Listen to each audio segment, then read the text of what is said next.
Okay, so let's go through some of the answers for the task that I set you on page 14, which is really displaying your knowledge of independent variables and dependent variables, but also differentiating between directional and non-directional hypotheses. So for the first one, it says stressful experiences increase the likelihood of headaches. And I'll start off by saying that this is a directional hypothesis. The reason it's directional is because it stated the direction that they expect the results to go in. So stressful experiences increase the likelihood of headaches. It will be non-directional if they simply made a statement, stressful experiences have an impact on headaches. That statement doesn't state the direction. Hope that makes sense. And then in terms of what the independent variable is in this scenario, so the independent variable is the thing that you are changing. So it's very likely that what the experimenter might do in this situation is they will have different levels of stress that they will apply to the participants. So stressful experiences will be the independent variable.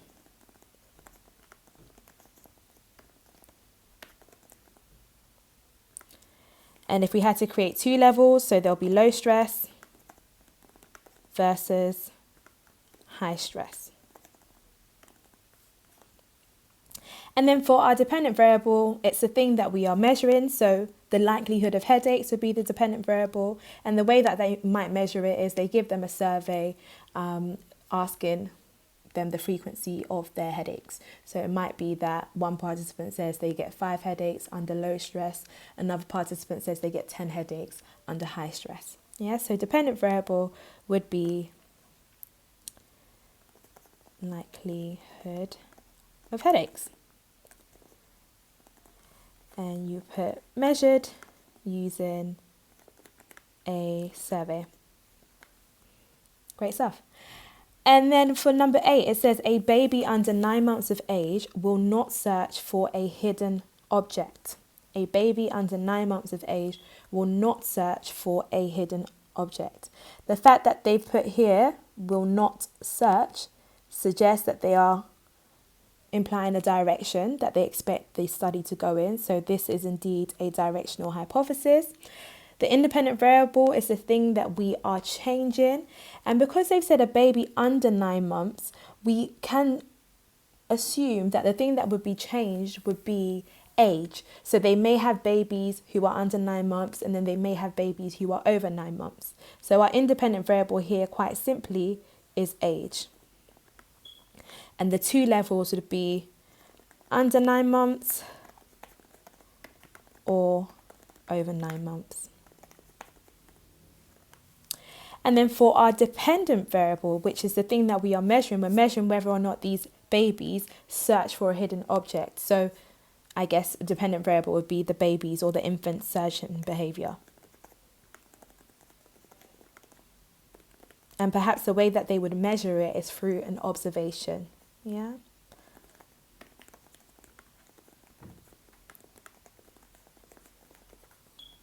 Cool.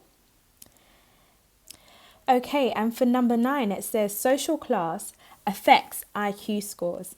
And this one is very different to the first two because of this word here, affects. It's not stating the direction, so it's not stating whether social class increases IQ scores. It's not stating whether a lower social class decreases IQ scores. It's just saying that there's a relationship between the two. And for this reason, we would say that this is non-directional because it hasn't stated the direction that we expect the results to go in. In this case, the independent variable is indeed social class, and you would have two levels for this independent variable. You perhaps will have working class versus middle class. And then your dependent variable would be IQ scores. And of course, this will be measured using an IQ test.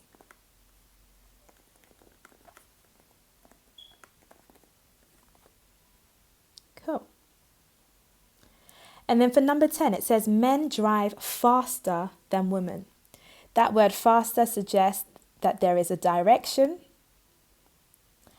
and therefore it is a directional hypothesis. In this situation, the independent variable, which is the thing that we are changing as researchers, is gender.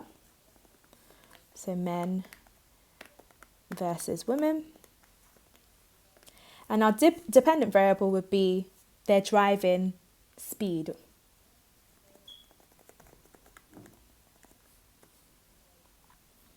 Very simple, that one. And then for number 11, bulls will charge more often when presented with a red rag than a blue rag. Bulls will charge more often when presented with a red rag than a blue rag. In this situation, this is a directional hypothesis. The reason it's directional, forgot to select my pen there. The reason it's directional is because they've used this term here more often, which states the direction that they expect the results to go in. If it was to be a non-directional hypothesis, they will simply make a statement such as, there will be a difference in the frequency of bulls charging between the red rag, when presented with a red rag, or when presented with a blue rag. Yeah, so if you use the term there is a difference, you're not stating the direction. You're just saying there's going to be a difference between the frequency at which the bulls charge, depending on whether it's a red rag or a blue rag. In this situation, the independent variable, which is the thing that we are changing, is the colour of the rag. And the dependent variable is the frequency at which the bulls charge. Yeah.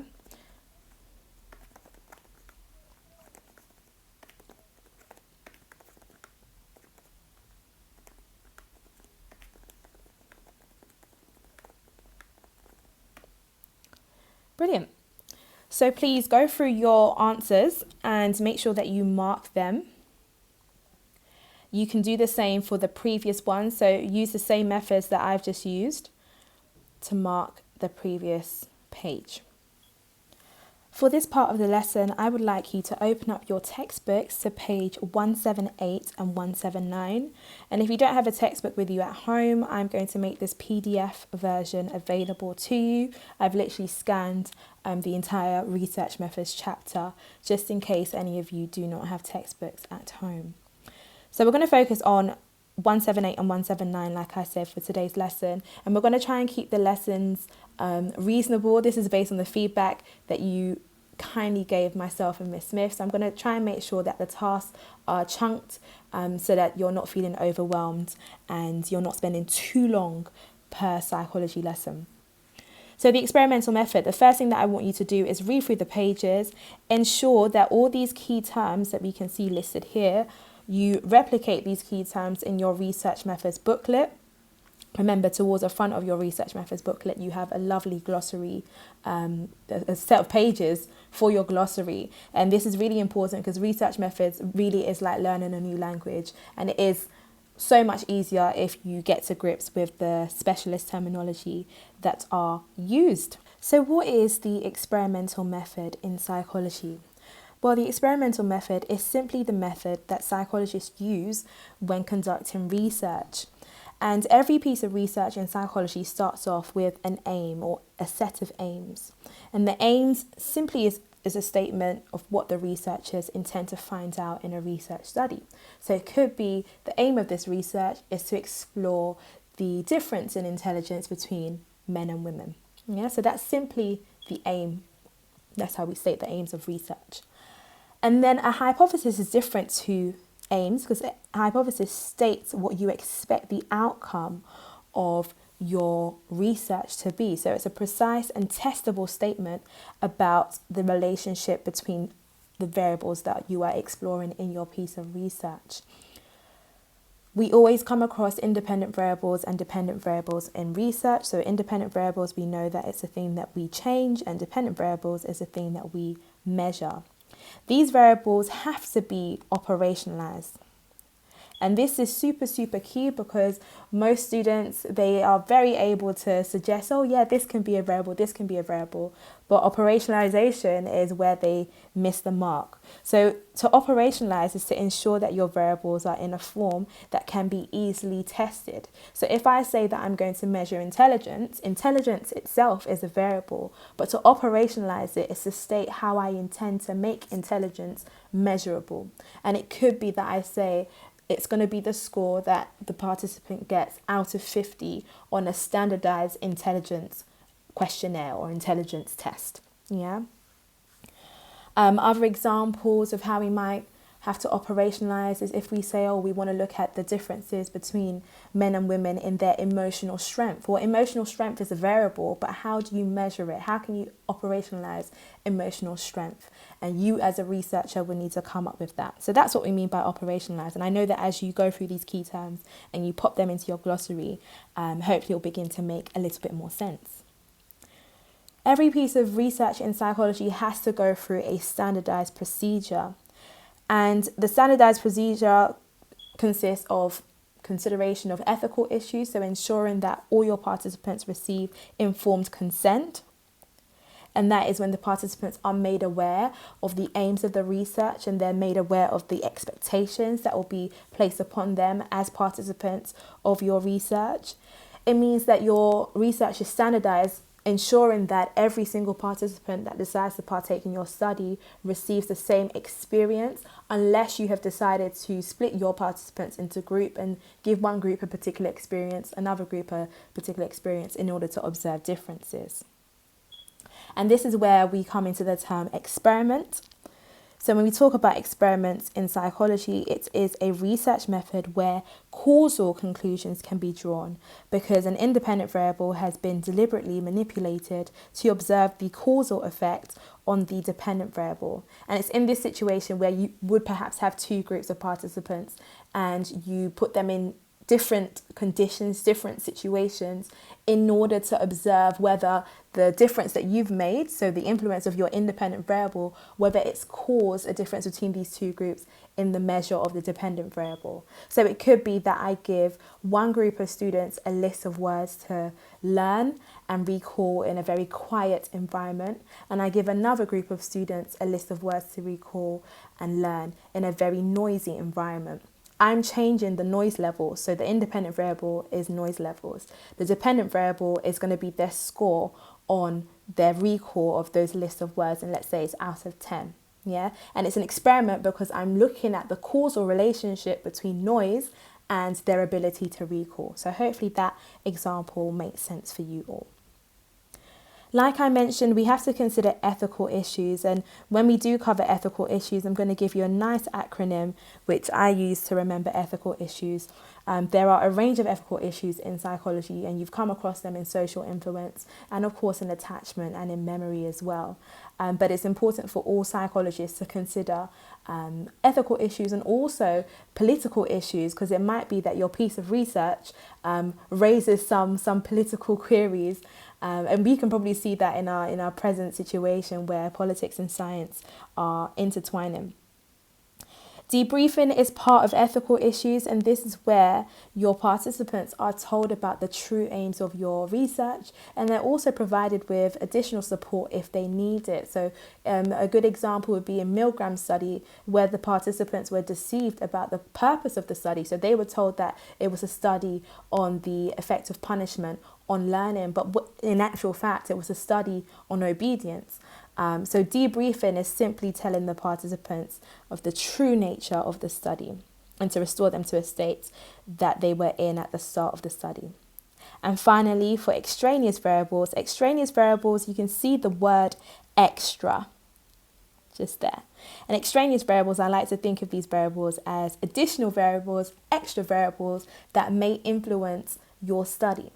So it could be, just going back to that example that I gave you, of if I tell one group to learn and recall a list of words in a quiet environment, it could be that an extraneous variable is that, unfortunately, the environment wasn't as quiet as I thought it was. Maybe there was a humming noise, a very distracting noise. Maybe someone was tapping on the table, and that additional variable could influence the outcome of the study. So it could influence the dependent variable. Another type of extraneous variable is one called confounding, and I'm sure you guys would have come across this before. Confounding. And a confounding variable, I'm just going to make that text a little bit smaller. A confounding variable is a variable that is found in the participant, and it could be that you have decided to split your two groups. So still following that same example, if you've got two groups of students, one are given words to recall and learn in a quiet environment. Another one is given words to recall and learn in a very noisy environment. It could be that just by, a very weird coincidence that everyone who is in the noisy condition is actually, they've got super, super good, excellent memory. And that ability is found in the participants. So the fact that they've got excellent memory, regardless of the noisy environment, that could impact the results of your study. We're going to come across all these additional variables in psychology later on in our study of research methods, but this is just to give you a good breakdown of each of these key terms as you pop them into your glossary. Okay, so the next task is to have a go at the apply your knowledge section, which is on page 179, and we're going to do one together. It says 4 experiments are described below. For each experiment, answer the following questions. 1. Identify the independent variable and dependent variable, including both levels of the independent variable. Explain how you could operationalize the independent variable and dependent variable. Identify one possible extraneous variable. Okay, so let's have a go at doing study D together, and then you can have a go at doing studies A to C. And I'm sure after we do D together, you would have gotten the hang of it, and if you have any issues, just ask me on Show My Homework. So study D says a teacher is doing a psychology course and decides to try a little experiment with her class of 8-year-olds. She gives half the class a test in the morning and half of them do the same test in the afternoon to see if time of day affects their performance. And in terms of what we need to identify, so first of all, let's identify the independent variable in this study. Well, the thing that this psychology teacher is changing is the time of day. The question has also asked us to identify the levels of the independent variable, and there are 2 levels in this particular question. So one level is morning and the other level is the afternoon. And just to be clear, maybe put level 1 morning, level 2 afternoon.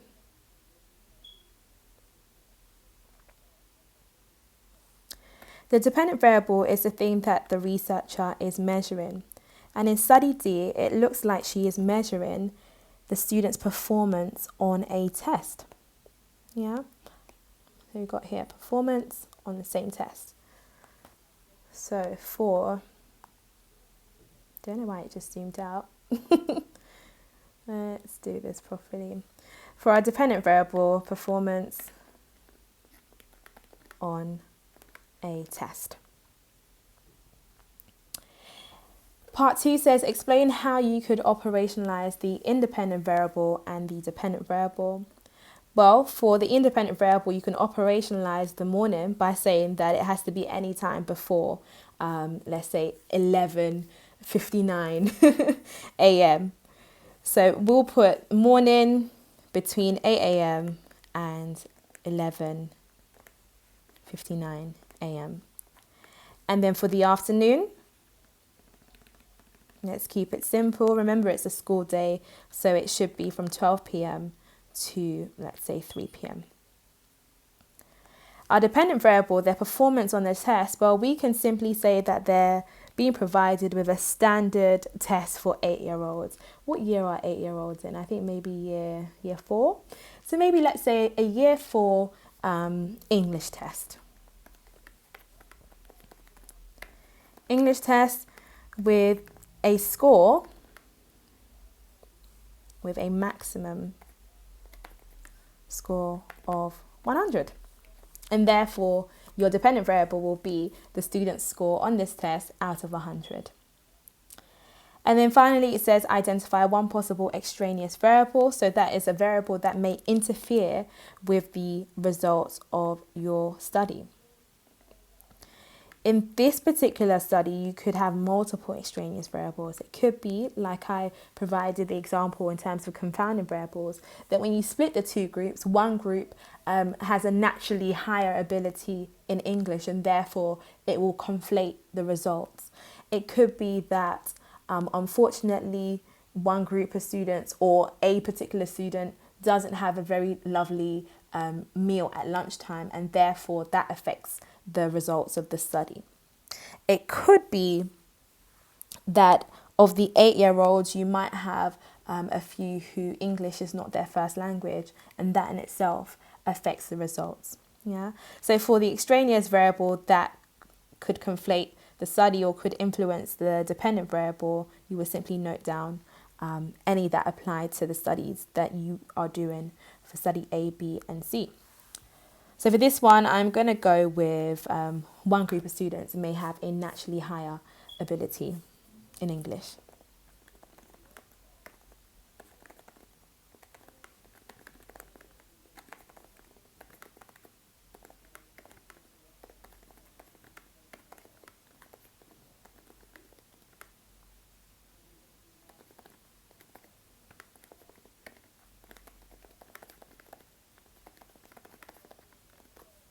Brilliant. So I want you to have a go at doing the same for study A, B, and C. Make it nice and clear. Do it better than my one. And I'm hoping that the example that we've just gone through today makes sense and it's nice and clear for you all. So I'm just trying to make it clear that this is question 1 and 2 mixed together, and this is question 3.